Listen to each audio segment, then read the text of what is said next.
Finally ভাইও নতুন phone নিয়ে নিল। হে এভরিওয়ান, কেমন আছো সবাই? আশা করছি সবাই অনেক ভালো আছো। আজ সকাল থেকেই ভাই বায়না ধরেছে যে তাকে নাকি আজকে ফোন কিনে দিতেই হবে। তাই মা ছেলের কষ্ট না সহ্য করতে পেরে ছেলেকে নিয়ে চলে এলো দোকানে, আর ওদের পিছু পিছু আমিও চলে এলাম। তো এখানে দাদা অনেক ধরনের ফোন দেখালো, তো ভাইয়ের পছন্দ হয় এই ফোনটা। তো তারপর এই ফোনটা ও সিল খুলে নিয়ে নিল।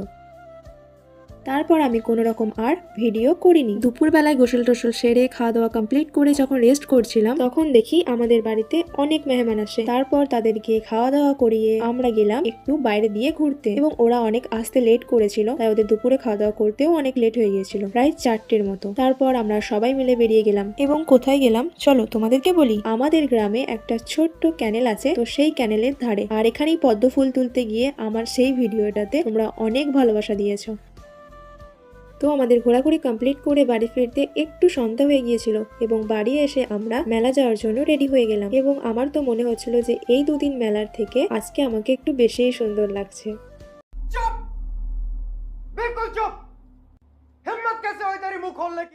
আর আমার কাজিনগুলো দেখতেও মাশাআল্লাহ অনেকটাই সুন্দর, তো ওদেরকে আমার থেকে আরো বেশি সুন্দর লাগছে। তো আমি এখানে আমার কাজিনদেরকে নিয়ে একটা অরিজিনাল ভয়েসে ভিডিও বানাচ্ছিলাম, কিন্তু এই পুচকিটার জন্য আর হলোই না, কারণ আমি ওই পুচকিটাকে বলেছিলাম যে তুই বল, কিন্তু ও একদমই বলছিল না। যখনই আমি বলছিলাম ও তখনই বলছিল। তো আমরা কাজিনগুলো সবাই রেডি হয়ে গেছি, শুধু এরপর মা খালামারা বাকি আছে। আর এই রুমে এখন আব্বু খালু আব্বুরা গল্প করছে। তো অবশেষে আমরা সবাই রেডি হয়ে বাড়ি থেকে বের হচ্ছি, কিন্তু আমরা কখন যে মেলাতে পৌঁছাবো জানি না, কারণ এত মানুষ মিলে যাচ্ছি, আমাদের গল্প করতে করতে যেতে হয়তো অনেক টাইম লেগে যাবে।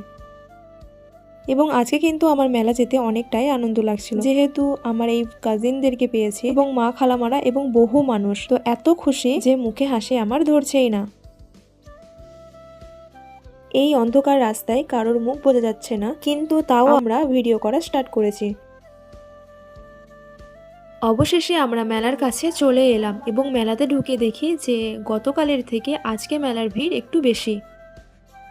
মেলাটা ছোট হলেও কিন্তু কিছু কিছু জায়গা থেকে মানুষ দেখতে আসে যে নবান্ন জিনিসটা কি। এটা তো হিন্দুদের উৎসব, মুসলিমরা কেন পালন করছে আবার এত বড় করে। তো চলো তোমাদেরকে বলি।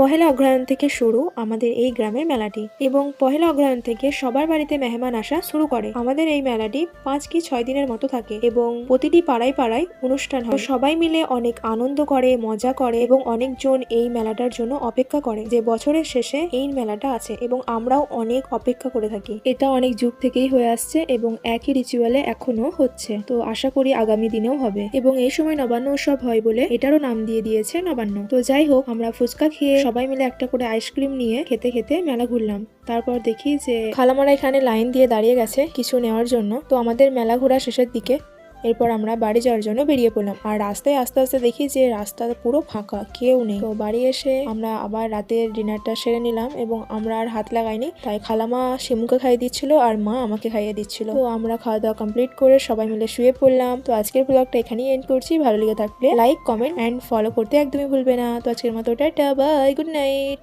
Sweet dreams.